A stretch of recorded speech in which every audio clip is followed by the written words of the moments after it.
Muy buenos días para todos, muy buenas tardes para todos. Es un gusto estar acá con ustedes. Mi nombre es Lucas Giraldo y tendré la oportunidad de acompañarlos hoy en esta martes masterclass, donde vamos a hablar de temas de ciberseguridad. Básicamente porque, como lo dice el título de nuestra presentación, existen dos tipos de empresas: las que ya tuvieron alguna intrusión y las que la van a tener, pero no hay opción. ¿Y por qué no hay opción? Eso es lo que vamos a ver a lo largo de esta sesión.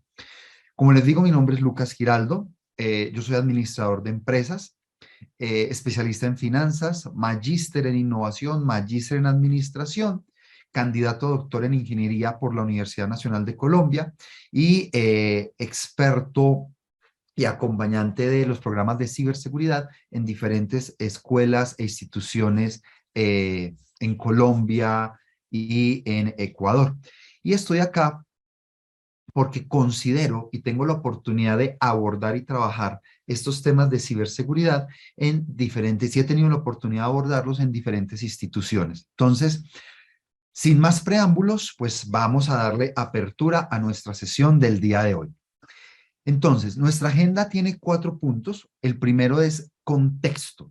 ¿Por qué este tema de ciberseguridad? ¿Por qué es importante generar un momento de conciencia frente a abordar estos temas de ciber, tanto a nivel organizacional como a nivel personal? El segundo, vamos a entender unas definiciones, es decir, qué es, cómo funciona, por dónde se toma esto. El tercer punto son las recomendaciones que daremos frente a esos temas de ciberseguridad. Y finalmente, ¿qué podemos hacer y cómo podemos articularnos desde el IEP en estos ejercicios? Bien, ahora, quiero empezar nuestra sesión con una pregunta muy particular. ¿Podrían escribirme en el chat eventualmente un correo electrónico que ustedes tengan, de Gmail, de Hotmail, no importa, que ustedes tengan en un segundo? Si lo comparten sería estupendo.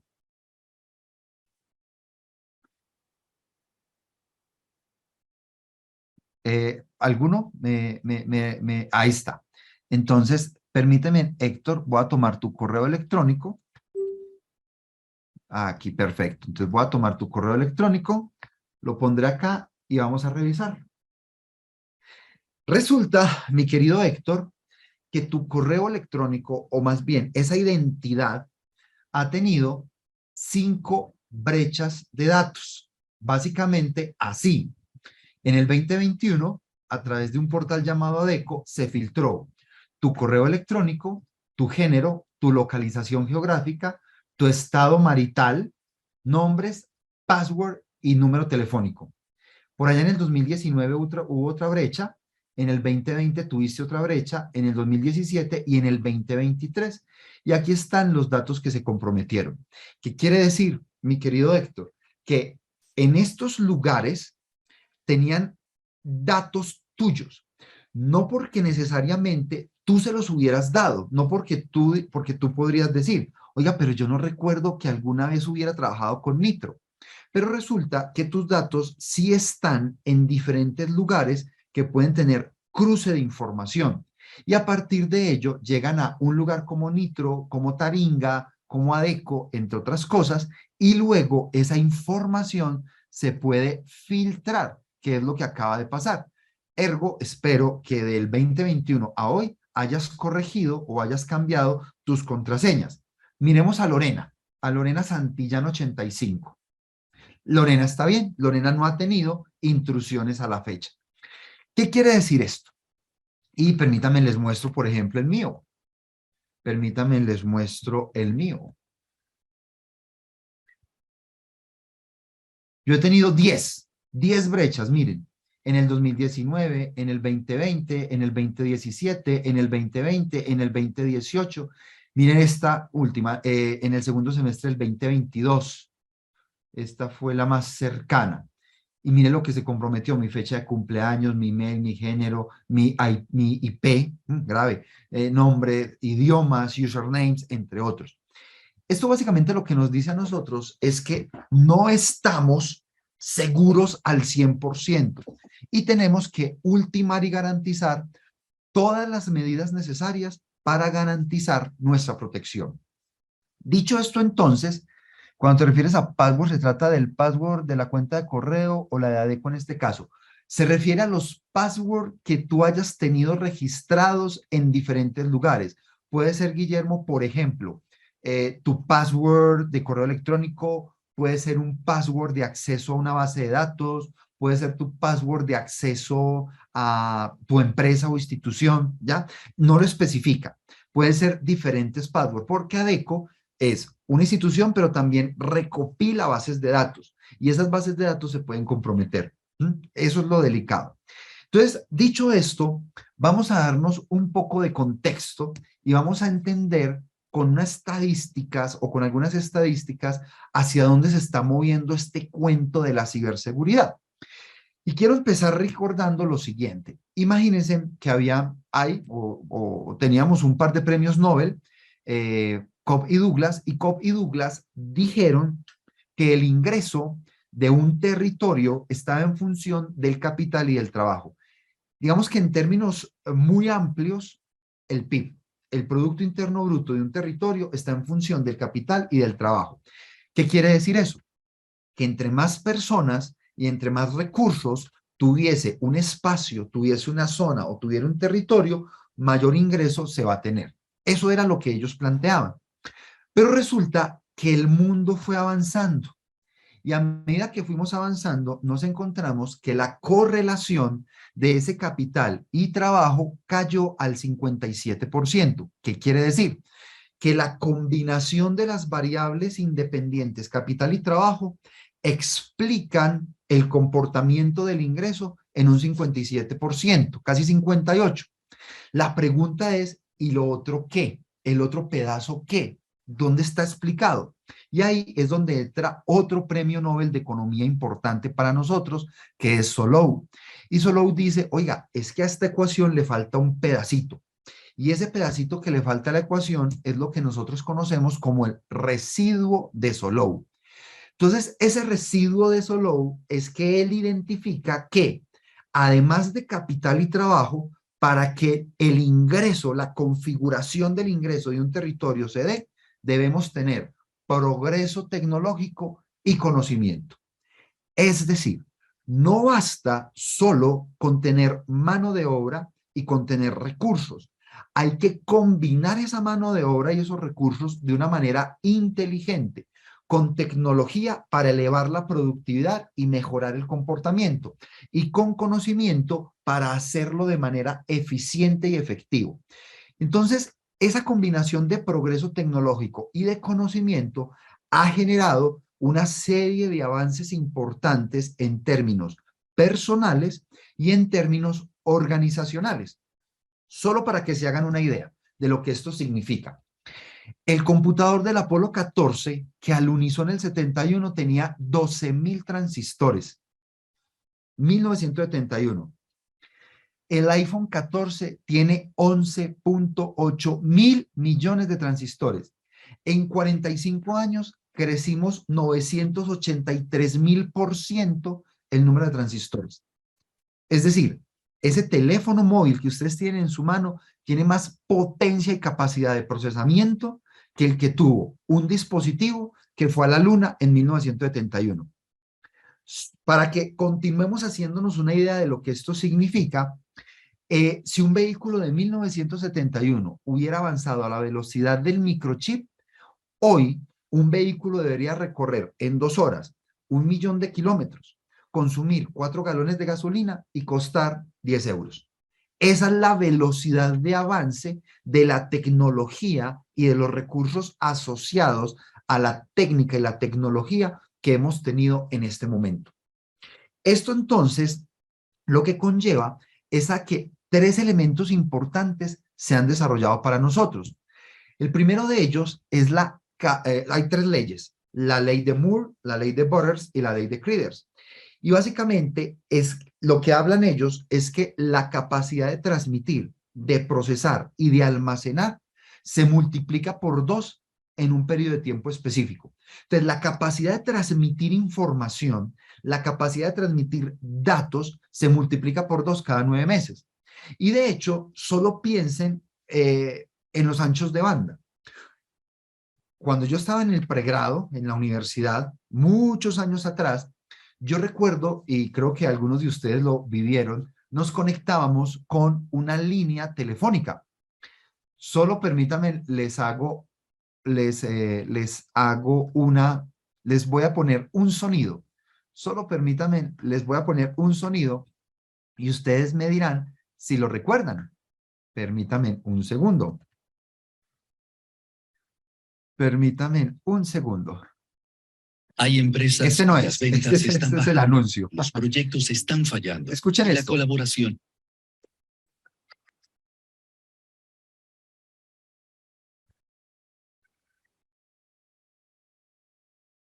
¿Recuerdan ese sonido? ¿Les es familiar el sonido?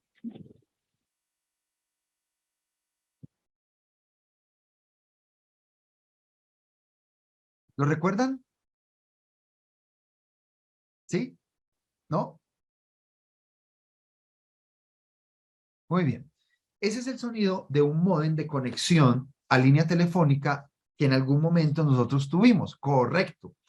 En ese orden de ideas, yo recuerdo que la capacidad de transmisión que nosotros teníamos, o que yo tenía en aquel entonces, era la estrepitosa velocidad de 16 kilobytes. Y me conectaba con una tarjeta PCMCIA que le pegaba a un portátil, un compact armada viejito con mouse de bolita en el teclado, una vaina, 16 kilobytes. Eran más o menos unas, no sé, si quería bajar una canción, quería ver un video, quería hacer algo, eran horas y horas esperando. De eso a lo que tenemos hoy, pasamos a que tenemos esta conversación en tiempo real sin ningún tipo de inconveniente. Así de simple es la cosa. La capacidad de procesar se multiplica por 2 cada 18 meses. Entonces, solo para que se hagan una idea, una computadora cuántica como la que hace un par de semanas Google presentó, tiene la capacidad de desencriptar un código o un password de 127 caracteres en 6 minutos. Solo para que se hagan una idea. Entonces, esa capacidad de procesamiento hace que, por ejemplo, los modelos de inteligencia artificial que hoy nosotros escuchamos o de los que nosotros hoy leemos tanto, sean posibles inclusive desde nuestros teléfonos móviles. Entonces, en ese orden de ideas, se ha acelerado la posibilidad de tomar datos y hacer cosas con ellos. Y por 2, cada 13 meses se multiplica la capacidad de almacenar. Y la capacidad de almacenar, pues ustedes la ven tan simple como en sus equipos de cómputo. Observen que hoy en día tenemos 1, 2, 3 teras de almacenamiento y de hecho incluso puede ser mucho más económico y costo eficiente tener un disco duro pequeño en mi equipo, en mi computadora y pagar un arriendo en nube de 2 o 3 teras y tener acceso ilimitado a información en un momento determinado. Entonces, estas 3 leyes, Moore's, Borders y Criders, han generado que tengamos información casi sin límite. Entonces, como ya es más sencillo transmitir, procesar y almacenar, pues finalmente caemos a esto. El tamaño de creación de datos que tenemos a nivel global. Entonces, hoy en día, básicamente se estima que para el 2025 vamos a tener 175 zettabytes de información. Básicamente, para que se hagan una idea, eso es equivalente a 22 siglos de video en HD. Si quisiéramos consumirnos esos 175 zettabytes equivalentes, tendríamos que, si esto fueran video, tendríamos que sentarnos 22 siglos a ver video en HD. Esos son esos 175 zettabytes. ¿Qué quiere decir eso? Que los datos son abundantes y que la tecnología y el conocimiento que veíamos un par de minutos atrás son los que han generado que esta cantidad de datos permita hacer cosas. Entonces, miren esto. Revistas como Communication ACM o Nature han hecho especiales, específicos para hablar del dato. Entonces, Nature habla de Big Data, Communication ACM habla de cómo navegar en el diluvio de los datos, por ejemplo, pero aquí hay una particularidad. Estas revistas que uno diría, claro, normal, no dejan de ser revistas de tipo tecnológico, por así decirlo. Es normal que hablen del dato. Lo interesante para nosotros como negocio es que ya no solamente se habla del dato desde lo técnico, porque aquí se habla del dato desde su almacenamiento, aquí se habla del dato desde el cable, aquí se habla del dato desde el byte y el bit, etcétera, etcétera. Lo interesante es esto. En el año 2010 y en el año 2020, tanto The Economist como la Harvard Business Review abordaron el tema de los datos.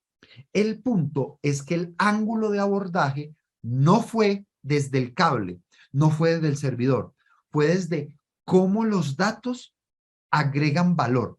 De hecho, esa famosa expresión de los datos se han convertido en el petróleo de la era digital, o los datos son el petróleo de las organizaciones o son el nuevo petróleo, viene de esta revista de The Economist. Y entonces lo que presentan en The Economist y lo que presentan en Harvard Business Review es cómo las organizaciones toman el dato para agregar valor, cómo toman el dato para tomar decisiones. Solo para que se hagan una idea. La nueva red social Threads de Meta necesitó 5 días para llegar a 100 millones de usuarios. 5 días para llegar a 100 millones de usuarios. Y es, comillas, gratuita. Pero como dice el video, que les recomiendo que se vean el documental de Netflix, El dilema de las redes sociales, cuando a usted no le cobran por el dato, cuando usted no le cobran por el producto es usted. Entonces, lo que busca tener muchas organizaciones son datos para tomar decisiones. Les voy a poner un ejemplo. Aerolínea norteamericana. Servían aceitunas en sus aviones y empezaron a medir el consumo alimenticio de las personas que van en el avión. Y se dieron cuenta que usualmente el 90 y tanto % de los platos, las personas no se comían las aceitunas. Cuando empiezan a compilar datos, toman una decisión: retirar de la clase turista y económica las aceitunas de los platos de comida. Y en la clase ejecutiva y business, preguntar si querían aceitunas o no. ¿Ya? Entonces, de la clase business, hay personas que decían sí, sí quiero, y les daban, y punto. La primera cosa que encontraron es que retirando las aceitunas, no hubo ni una sola queja, ni una. O sea, nadie dijo, oiga, a mí antes me dan aceitunas, ya no me dan. Y la segunda cosa, un ahorro de casi $3 millones al año solo en aceitunas. ¿Dónde? Tomando datos que recopilan para tomar decisiones. Entonces, el valor de los datos es que hoy las organizaciones lo usan para tomar decisiones. Y como podemos transmitir, procesar y almacenar más, y como tenemos mayor tecnología para hacerlo, su disponibilidad es diferente. Entonces, en ese orden de ideas, anteriormente, como el oro era el activo más valioso, pues hacíamos grandes bóvedas para guardarlo. Hoy, lo valioso son los datos. ¿Cómo los vamos a guardar? Ese es el punto que vamos a abordar. En ese orden de ideas, entonces, Davenport nos plantea una pirámide decisional o una pirámide de conocimiento, donde él dice que en la base tenemos los datos, que cuando les damos sentido se llama información, cuando los comprendemos tenemos conocimiento, y cuando tomamos una decisión es donde llamamos inteligencia o sabiduría. Entonces, ¿qué sucede? Pues que básicamente, entre más arriba esté el dato, menos datos hay, porque más los he depurado. Pero entre más arriba, más valioso es. Entre más abajo estén los datos, pues una mayor cantidad de datos tengo. Ejemplo, escriban en Google ciberseguridad y miren cuántos registros les devuelve.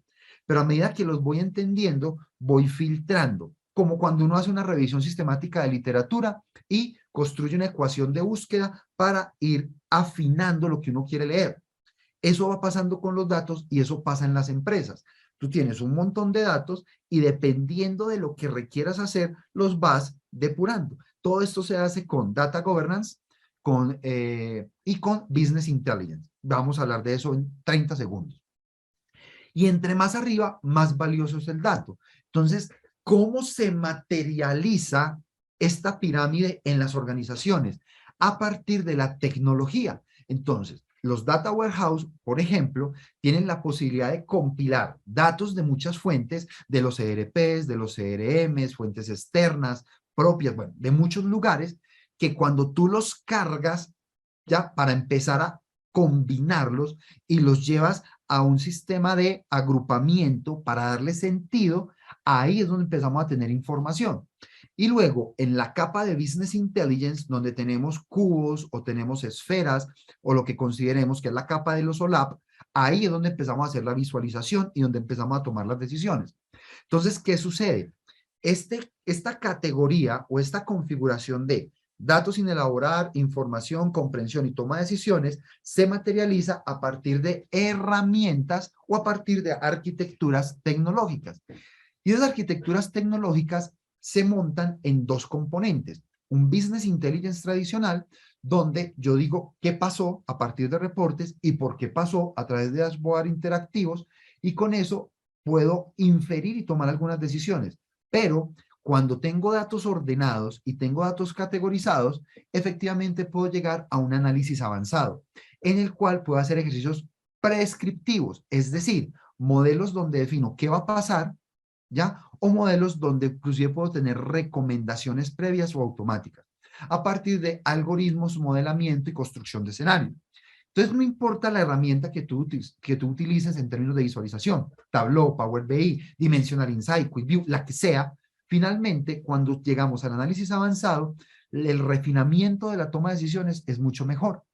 Y eso ha hecho entonces que los modelos de transformación digital y los modelos de abordaje del dato ya no sean un tema única y exclusivamente de tecnología, ya son un tema inclusive que está en los hombros de los CEOs. ¿Por qué?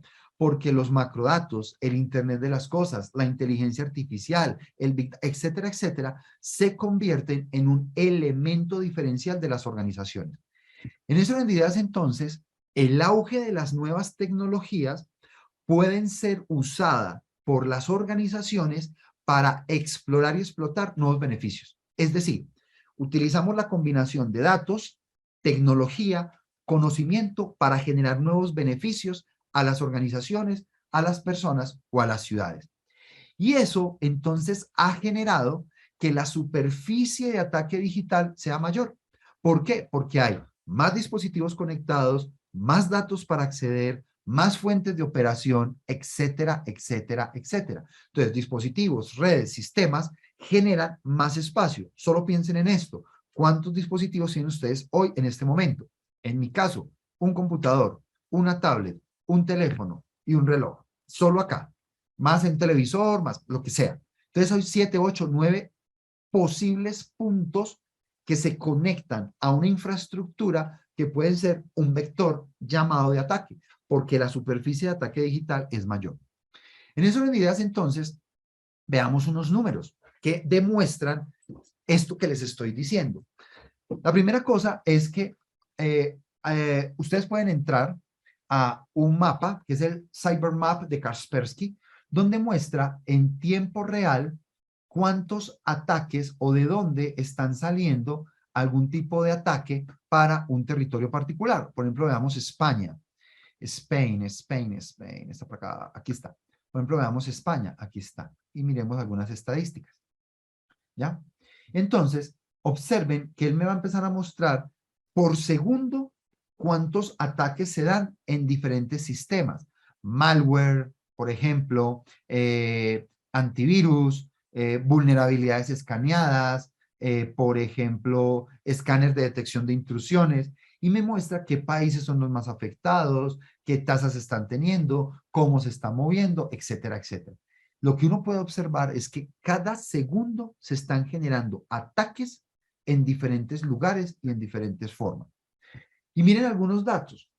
En el año 2011, New York Times publicó un estudio en el cual la Universidad de California y la Universidad de Washington demostraron y presentaron cómo hackeaban las computadoras a bordo de los vehículos. Entonces, cómo podían hackear una computadora e intervenir el sistema de consumo de combustible, se podía intervenir el sistema de frenos, el sistema de combinación del aire, etcétera, etcétera. Adicional a esto, El 73% de las empresas del mundo dicen han tenido ciberataques. 73% de las empresas. A veces ni siquiera nos damos cuenta. Ya veremos por qué. Miren este dato. Johnson Johnson sufrió un ciberataque en sus dispositivos de insulina. Y en esos dispositivos que comunicaban información pasada o que reportaban información que tiene un problema o no reportaban los problemas. Este tema hizo que las acciones de Johnson Johnson ese día cayeran porque tuvo un ciberataque. Pero les muestro otro. Una tienda de juguetes sexuales o de dispositivos sexuales en Canadá fue atacada. Y lo que le dijeron es, o paga o le cuento a todo mundo quién compra juguetes sexuales. Y lo chantajearon con 3 millones de libras. Listo. Miren esta. Hackers se roban información a través de un termómetro en un acuario. Simple. Resulta que en los casinos los acuarios son muy importantes y los peces son realmente costosos. Entonces tienen dispositivos que controlan cosas en el agua. Salinidad, temperatura, bueno, un montón de vainas. Y para no hacerlo manual, ya muchos de esos dispositivos están conectados a la red. Simple. Hackers intervinieron en un dispositivo de ellos, entraron a la red y jalaron información. Miren otro. La red de Ashley Madison fue una página en la cual las personas se inscribían con el objetivo de tener algún tipo de aventura, ¿ya? Personas casadas o comprometidas para tener aventuras. Pues los hackers cogieron o tomaron esa base de datos y finalmente la postearon y se revelaron las identidades de millones de personas que estaban en esa base de datos. Esto fue un cuento terriblísimo en términos generales para muchas parejas a nivel global. Miren otra. Kayla, la muñeca perfecta para espiar y la peor enemiga de la seguridad de los niños. Entonces resulta que la muñeca Kayla tenía un Bluetooth y el Bluetooth tenía un altavoz y tenía un micrófono. Y básicamente a partir de eso, la muñeca podía preguntarle a los niños, ¿y tú dónde vives? ¿Y tú qué haces? ¿Y dónde trabajan tus papis? ¿Y a qué horas llegan tus padres? Etcétera, etcétera, etcétera. La empresa que desarrolló la muñeca indicó que el objetivo era que la muñeca tuviera un proceso de interacción con los niños y que la información recopilada no era usada con ningún fin diferente a ese divertimento. La pregunta es, un hackeo a esa base de datos donde un niño le dice a alguien, mi papá no está, él llega a las 6 de la tarde, mi papá no viene con nosotros, mi mami no está, mi mami está en sus clases, yo me quedo solo, yo estudio en tal lugar, mi colegio hacen esto y tengo muchos amiguitos, imagínense lo que se puede hacer con esa información. Otro más, por ejemplo, durante la pandemia en Noruega, estaban dando una clase y entró una persona desnuda a la clase de niños en un video, en una videollamada en línea. Entró una persona desnuda a la clase de los niños. O la red social Twitter, que fue atacada en su momento y se postearon tweets desde cuentas oficiales de personas como Barack Obama, Joe Biden, etcétera, etcétera. Con un problema. Una persona como Cristiano Ronaldo tiene más de 100 millones de seguidores en sus redes sociales. Entonces un posteo de él cambia cosas y eso sucede. La Cámara de Comercio, la Cámara Colombiana de Informática dice que hasta 5.000 millones se pierde una empresa por un ataque cibernético. Y hay empresas que pierden hasta 4.000 millones por ataque, ¿ya? Y los ciberataques, pues efectivamente le cuestan también dinero a los pequeños y grandes negocios. O miren estos datos. Por ejemplo, en el 2019, Everis, la cadena SER, Prosegur, fueron víctimas del WannaCry y dejó inoperativo los sistemas, dejando 2 días sin trabajar a las personas, sin acceso. Entonces, imagínense el salario de un individuo por 2 días de X cantidad de personas, ¿cuánto le cuesta a una organización? Con un detalle, y es que básicamente, el 82% de las empresas en 2019 recibieron ciberataques y las pérdidas totales fueron de 800 millones de euros. ¿Qué es lo delicado? Que el 93% de las empresas con problemas de pérdida de datos terminan cerrando por un problema de confiabilidad, por un problema de seguridad, por un problema de confianza, porque la reputación ¿ya? Que se da en torno a los clientes se deteriora y ese deterioro es grave. 10.5 trillones va a costar anualmente, se estima para el 2025, el cibercrimen. Y en el 2020, aquí no sé por qué no nos, en el 2020, las pérdidas globales por cibercrimen ascendieron a 1 trillón. En esa orden de ideas, entonces, el informe que en el 2023 lanza Verizon sobre las brechas digitales nos muestra que en el 2015 pasamos de 3 trillones, al 2025 se estima 10.5 trillones va a costar el cibercrimen. Ese es el dato más actualizado. 10.5 trillones, con un problema importante, y es que las afectaciones más grandes son pérdidas financieras, problemas de productividad, daño reputacional, responsabilidad legal y problemas de continuidad con el negocio. Con un detalle importante, los ataques en ciberseguridad a las infraestructuras de las organizaciones se perduran en el tiempo. Es decir, no es solamente me atacaron hoy, me recobré y quedé por fuera. No, me atacaron hoy y se estima que el costo de los ciberataques durante el primer año tiene un 67% de impacto, pero a una organización puede llegar a tener impactos hasta el tercer año. ¿Por qué? Porque levantar la infraestructura, recuperar los datos, garantizar la credibilidad, hacer los procesos, se vuelve un cuento no menor para las instituciones que sufren este tipo de ejercicio. ¿Cuáles son los sectores más atacados? Pues básicamente el primero es finanzas y observen, el segundo es salud, la administración pública, los profesionales, los sistemas de información, manufactura, sistemas de transporte, entre otras. De hecho, existen dos grandes categorías, los sistemas de TI, los sistemas de TO. Y dentro de los sistemas de TI y de TO hay una cosa que se llama para los países infraestructuras críticas. Una infraestructura crítica es una infraestructura necesaria para garantizar el estilo y la calidad de vida que tienen los pobladores de un territorio. Entonces, acceso a energía eléctrica, acceso a telecomunicaciones, acceso a salud, tener seguridad, se convierten en infraestructuras críticas. Y las infraestructuras críticas son cada vez más atacadas por los ciberdelincuentes. Y en ese orden de ideas, los ciberincidentes por industria, pues también han crecido de una manera considerable. Entonces, aquí lo pueden ver, la categoría, craneware, ciberespionaje, ataques de negación de servicio, robo de activos, o sea, datos, errores diversos, etcétera, etcétera. Entonces, aquí pueden ver la cantidad de ataques que efectivamente se han dado. Y lo interesante es de dónde provienen.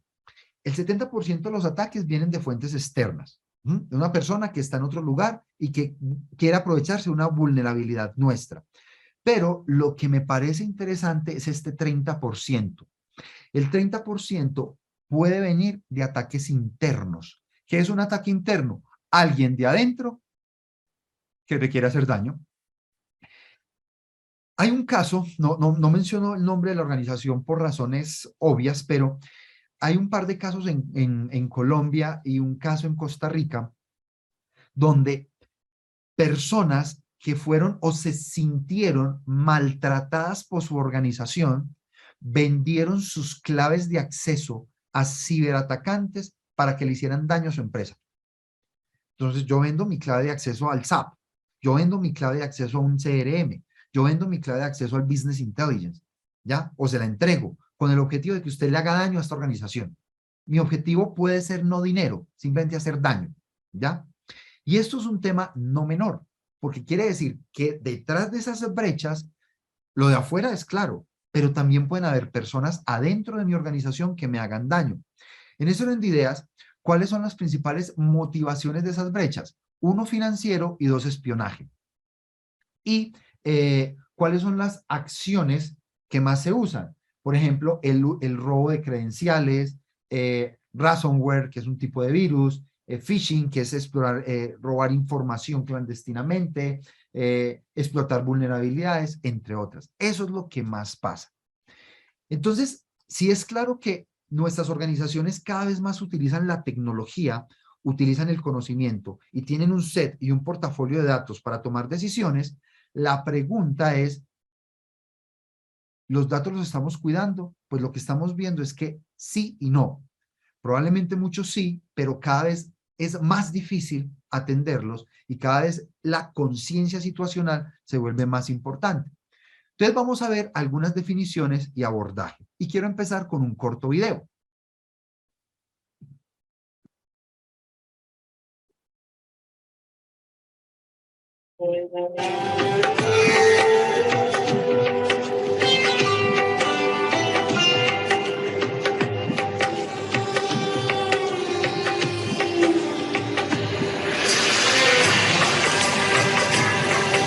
Dag Simon.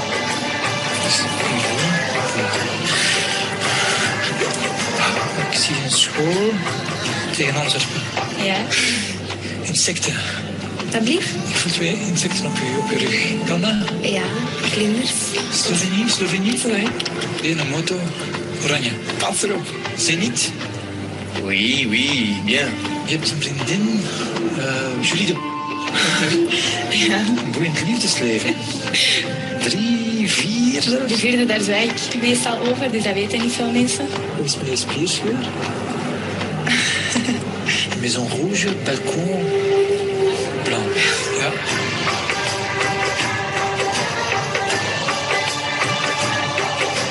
Ik zie geld, ik zie transacties, maar kent je rekeningnummer van buiten?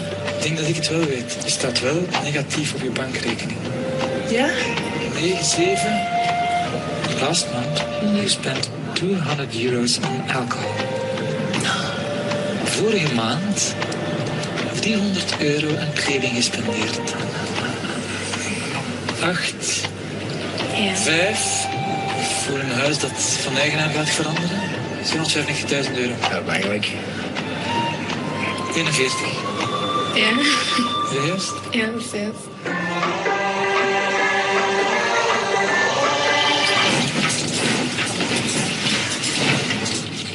Oh my god. Oh nee. Ah, dat is, ik weet niet hoe eng.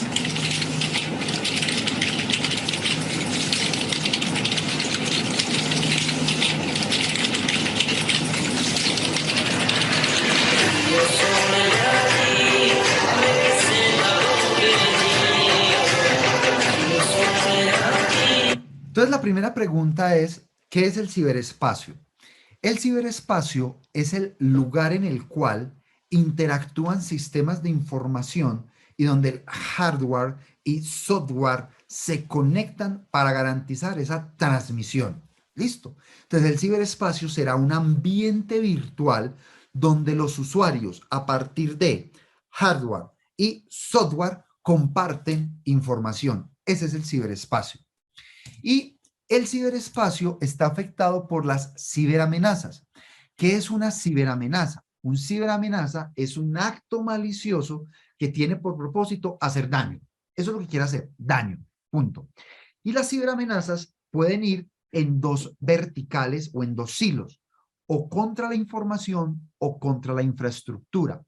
¿Qué es ir contra la información? Es tomarla, hacer espionaje, robo y publicación. De hecho, en contra de la información, usted puede tomar información, listo. Es más delicado cuando tú no sabes que tomaron tu información que cuando tú lo sabes. Me explico. Yo entro a un sistema, tomo la información, la secuestro, usted no accede a ella y yo le digo, señor, si usted no me paga, no tal cosa, no la restauro, no va a tener acceso o se la borro. Pues ahí tú alertaste y algo se podrá hacer.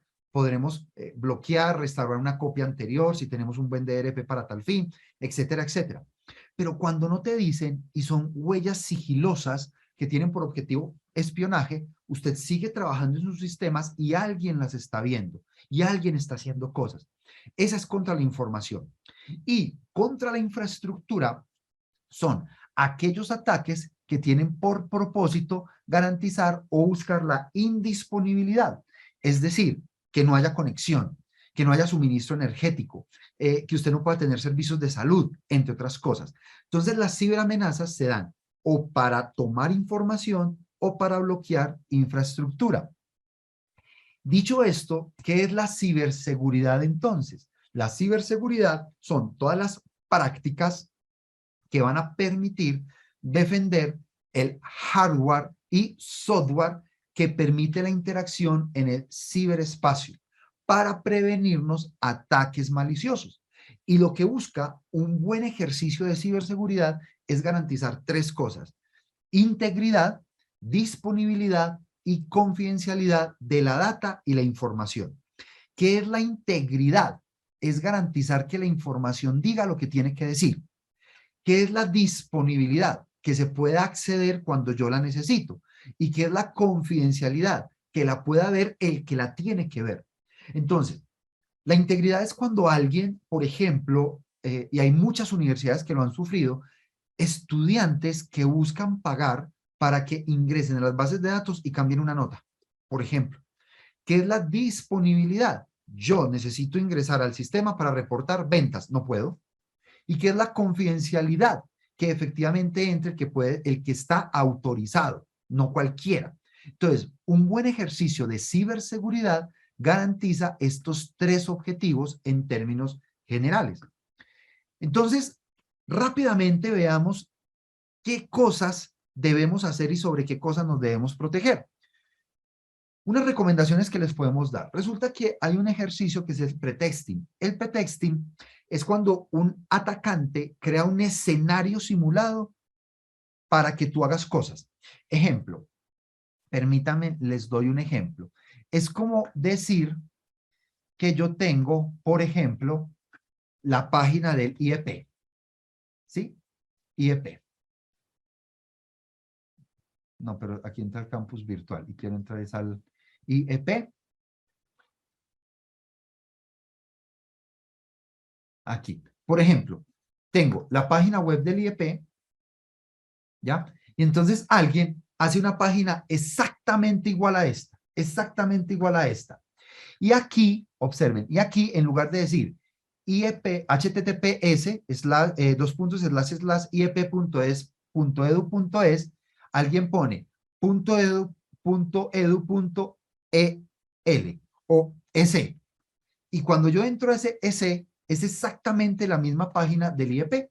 Y cuando yo entro acá a la página del IEP, me dice un banner, 40% de descuento en cualquier programa posgradual. Inscríbase acá. Yo le doy clic, nombre, dirección, teléfono, le doy mis datos y la mando, convencido de que se ha ido hacia el IEP. Y mentiras, se fue hacia un hacker que hizo una página exactamente igual. La recomendación acá es, siempre que ustedes ingresen a un sitio, hagan costumbre, vuélvanlo costumbre, verificar la URL, la dirección, ¿sí? Verifiquen la dirección que tenga. E ideal que le siga esta S, que es de security, ¿ya? Es decir, que es un sitio seguro. Entonces, siempre verifíquela, porque pasa lo mismo. Bancolombia, ese es un banco colombiano. Entonces, alguien viene acá y en lugar de decir bancolombia.com, alguien dice bancolombia.co. Y es el mismo portal. Y yo vengo acá, entrar y digito mi nombre de usuario, mi clave, todo, y me dice acceso denegado, comuníquese con la entidad. O me dice acceso denegado, intenten 5 minutos. Y con esos 5 minutos ya captaron mi información, ingresan y hacen cosas por mí. ¿Listo? Entonces, ese es el primero, el pretexting, simular un espacio. El segundo elemento es el tailgating, que es una práctica física y es simplemente con un tercero que me dejen una puerta abierta. Una puerta que necesita seguridad, la abren y yo la trabo para que nadie pueda entrar. ¿Cuál es la recomendación acá? Siempre que ustedes abran o pasen entre lugares y zonas de su organización o su empresa, verifiquen que las puertas se cierren. Suena rarísimo, yo sé que suena como a obvio, pero la cantidad de casos que se han dado de este tema no tiene... Hay otra práctica que es el dumpster diving y es hurgar la basura. Había un banco en Colombia, no les diré cuál, pero un banco en Colombia que simplemente pues tenía una buena práctica de reciclaje. Entonces separaba la basura, la orgánica, la reciclaje y pasaban generando empleo, por así decirlo, unos recicladores que tomaban los desperdicios de papel y se los llevaban, se supone que para reciclar y botar y todo el cuento. Resulta que se detectó que un grupo de hackers se pasaban por recicladores, tomaban los papeles y los exploraban y resulta que se encontraban extractos bancarios, se encontraban claves, POSIT con notas de las personas del banco que podían ser usados. Entonces, el dumpster diving es hurgar la basura. En alguna ocasión, yo tenía que comprar algo en una papelería y era como una cartulina, ya, un papel. Y el papel lo doblaron y me lo sellaron con otra hoja de papel reciclable. Cuando yo llegué a mi casa y abrí la hoja de papel reciclable, seguramente era una fotocopia de alguien que no se llevó, pero la hoja era un examen de cáncer que tenía nombre, dirección, teléfono y diagnóstico. Y en el diagnóstico decía que la persona era una dama que tenía cáncer de mama. Y yo tenía esa hoja en mi poder, porque esa papelería seguramente fue una fotocopia, la dejaron y la usaban como reciclable. Entonces, la recomendación acá es, si usted tiene información sensible, píquela, destrúyala, de manera tal que sea irreconocible e ilegible. Otro sistema de espionaje es el shoulder surfing, que es mirar por encima del hombro. Y este es muy común y hay que cuidarse mucho. Simple, usted está en un sistema de transporte público, está haciendo una fila en el Starbucks o lo que sea, y usted está con su teléfono. Puede estar viendo un reel de una red social, puede estar accediendo a su cuenta bancaria para hacer una transferencia, puede estar entrando a su correo electrónico, y hay alguien que está de reojo mirando tu teléfono y está viendo qué estás haciendo. Entonces, aquí recomendaciones: sus teléfonos siempre bloqueados, siempre con claves de acceso, siempre, ojalá complejas, y traten de que sean accedidos y ustedes estén muy vigilantes del entorno, y si pueden ponerles protectores de mirada frontal, mejor, que si es de lado no se pueda ver la información, tengan que estar exactamente de frente, mucho mejor. Otras prácticas es el baiting. Esta es muy interesante porque es usar memorias para sustraer información. Les voy a poner un ejemplo. En una empresa colombiana, no importa cuál, hicimos una capacitación y entre las capacitaciones les dijimos a las personas que por ningún motivo, y ya en 5 minutos termino, por ningún motivo utilicen o conecten dispositivos externos en sus equipos. Hicimos la capacitación, la gente dijo, entiendo, sé qué hay que hacer, vale, lo tengo, dale. Y al otro día, de manera intencional, dejamos 2 memorias USBs a la entrada de esa empresa, en el piso, de 64 gigas cada una, es decir, buenas. Las tomaron con tan mala suerte que una de las personas que las tomó era el director de tesorería de la empresa y conectó la memoria, ¡pum!, al computador. Cuando él la conectó, nosotros habíamos construido un código que no tomara posesión, sino que leyera todo lo que la persona estaba haciendo en el computador y nos lo transmitiera a nosotros a una base, a un servidor. La memoria lo que tenía era una carpeta que decía fotos. La persona entró, le dio doble clic a fotos y con ese doble clic activó el sistema. Y habían 3 o 4 fotos tontas. La persona dijo, excelente, tengo una memoria USB. Después podía hacer lo que quisiera, formatéela, lo que quiera, pero ya con ese doble clic, ¡pum!, accedimos. Durante todo el día recogimos claves de banco, pagos, transferencia, proveedores, personal, todo lo que un tesorero de una empresa puede manejar, lo pudimos recopilar. Al final del día, lo llevamos, se lo presentamos al gerente de la empresa, le dijimos, mire lo que pasó.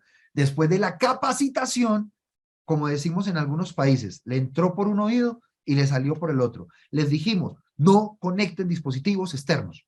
No conecten dispositivos, no dé clic. La magia aquí es no dé clic.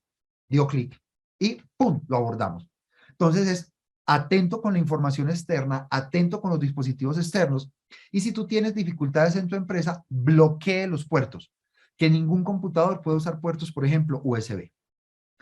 Luego tenemos el phishing, que el phishing es engañar. ¿Qué es engañar? Simple. Yo entro a una red social y sigo a Elena Victoria. La sigo y me doy cuenta que Elena es una entusiasta del ciclismo. Entonces le mando una oferta donde dice 25% de descuento en materiales para bicicleta de marca Shimano.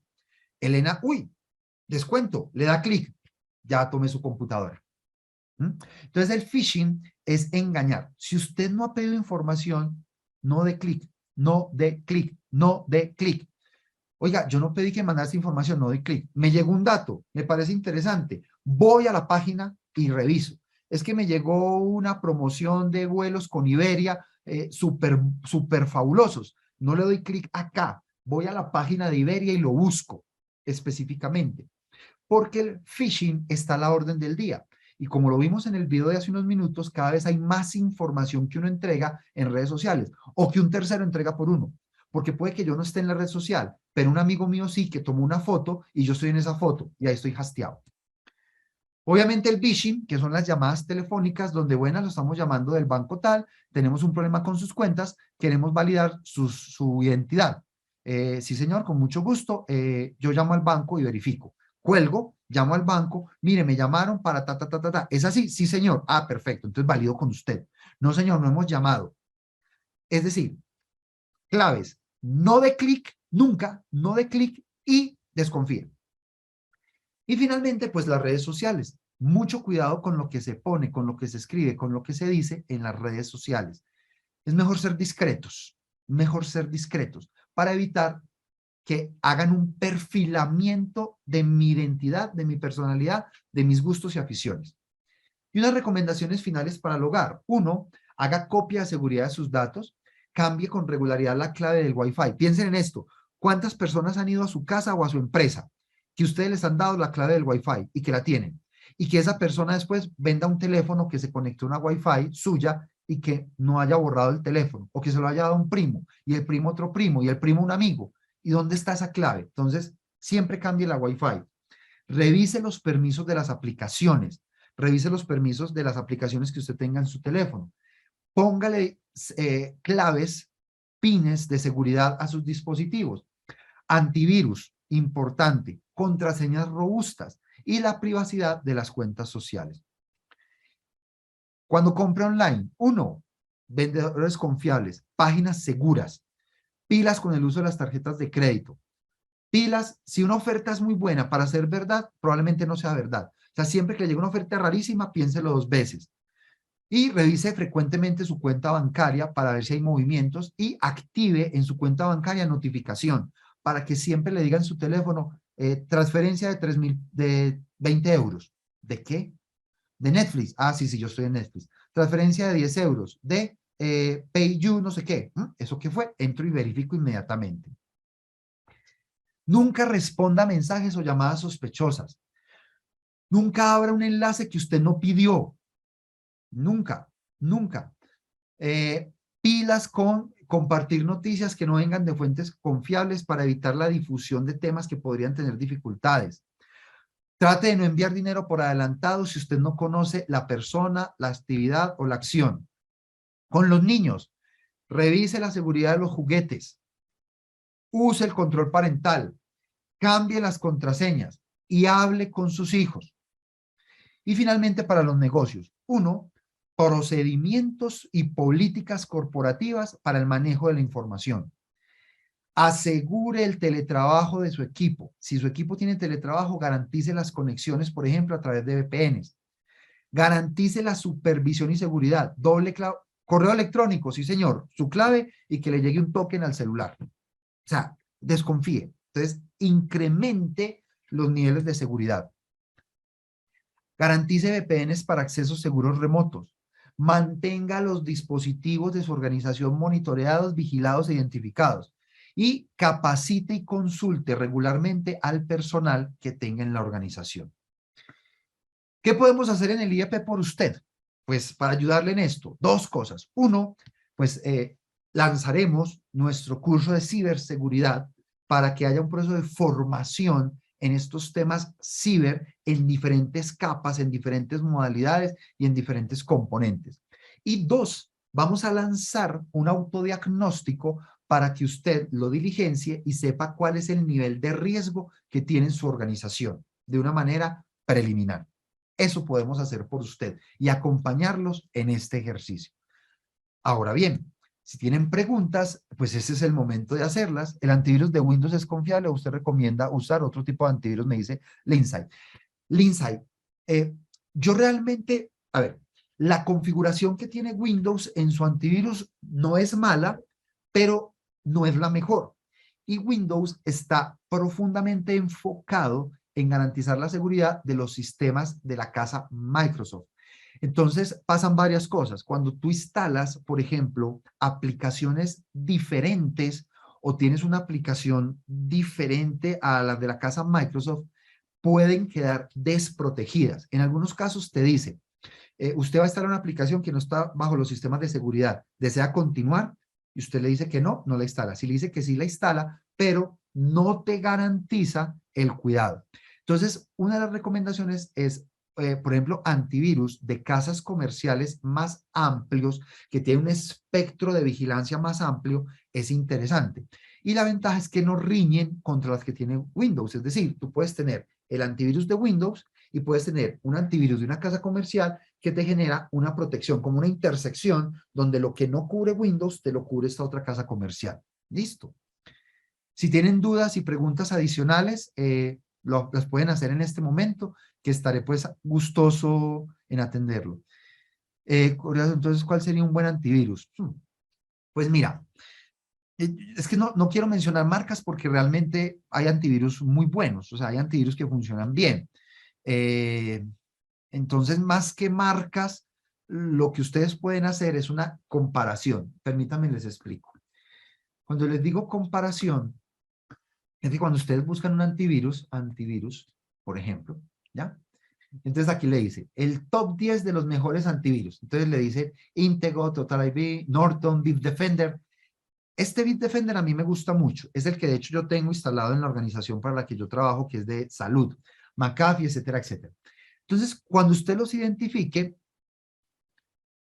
cuando usted identifique un antivirus, compárelos. Entonces, compara, por ejemplo, cuántas vulnerabilidades protege, qué tipo de parches tiene, en cuántos equipos se pueden conectar, cómo lo puedes administrar. Y con base en eso, usted puede establecer o definir de una manera mucho más detallada qué tiene en ese ejercicio, ¿sí?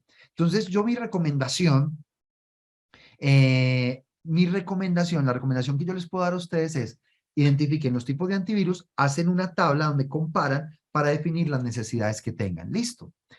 Entonces, aquí me preguntan, ¿qué es un virus de PC? Ok. Un virus es básicamente, es un código. Listo. Es un código, es un programa que tiene por propósito hacer daño. Que lo que hace es escribir, sobreescribir o alterar los códigos o los sistemas que usted tiene en su equipo o en su servidor. Entonces, un virus lo que hace es, por ejemplo, penetrar un sistema y decirle, cuando alguien dé clic aquí para que reporte ventas, no solamente la reporta contabilidad, sino que también repórtela a mi base de datos. Un virus lo que hace es que dice, para acceder a este sistema tiene que utilizar esta clave de usuario, bórrela y utilice esta nueva mía y yo me robo la información.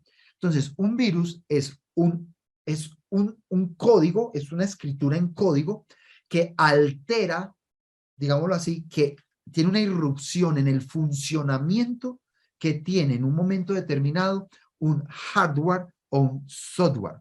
Y hablo de hardware porque hay virus que afectan el comportamiento de equipos específicos, una centrífuga, una subestación, entre otras cosas, ¿sí? Entonces, eso sería un virus. ¿Qué herramientas de seguridad puedo aplicar diferentes al antivirus cuando esté teletrabajo? Marta, VPNs. Les súper recomiendo construir VPNs. La VPN es un sistema en el cual, permítame,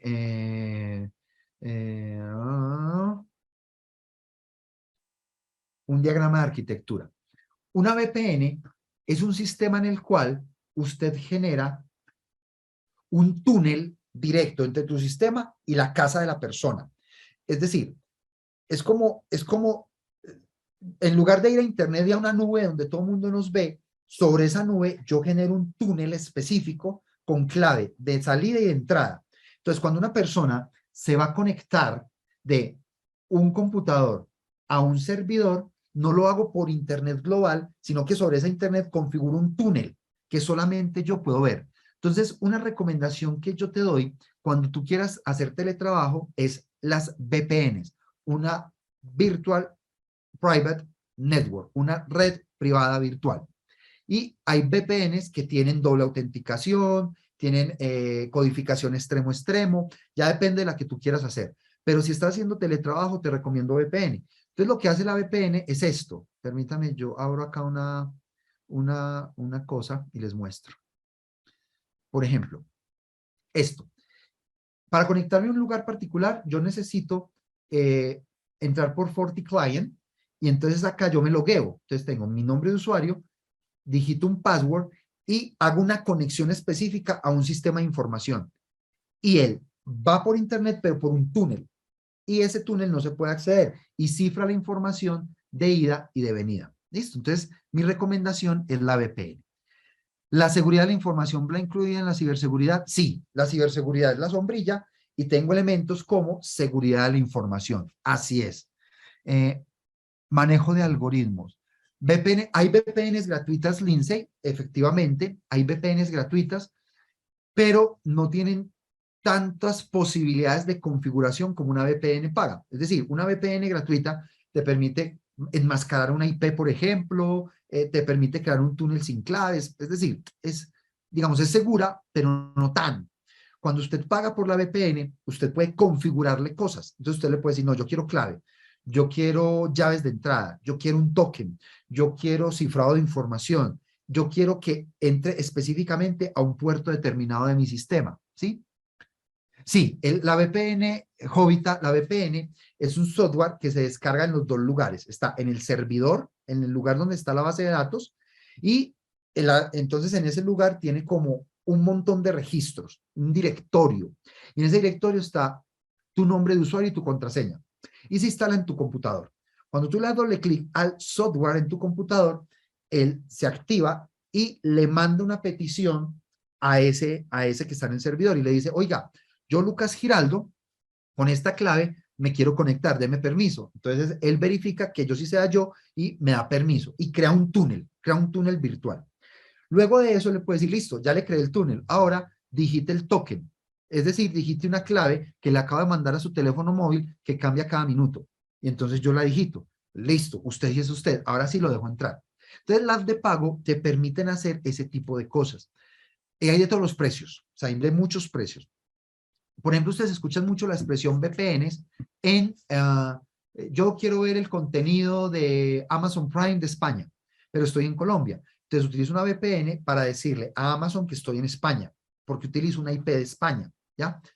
Pero eso es un uso, pero el uso real es garantizar o el uso más interesante es garantizar sistemas de información punto a punto, el cual se trabaja entre tener. Claro, tienen que tener la autorización de la VPN. Usualmente uno no la pone en el servidor, sino que la pone en el firewall, para que el firewall, que es el cortafuegos que me impide el acceso, sea el que me valide y ya pueda entrar. Así es. Listo. Muy bien. Entonces, mis queridos amigos, compañeros y compañeras, recuerden que el IEP hace parte de la red Suma, del cual está articulada la Universidad de Asturias en Colombia, la Universidad Europea en México, la Universidad Europea de Monterrey en México, Suma University en Estados Unidos y la Escuela de Negocios en Argentina. Mi nombre es Lucas Giraldo, ha sido un gusto estar acá con ustedes en la mañana de hoy y pues nada, espero que se animen a hacer estos programas de ciberseguridad que tenemos diseñado para ustedes y si tienen dudas, preguntas o inquietudes, en el IEP estamos súper gustosos de atenderlos. Espero que les haya gustado esta presentación, ha sido un gusto nuevamente estar con ustedes y les deseo un muy buen resto de día y de semana.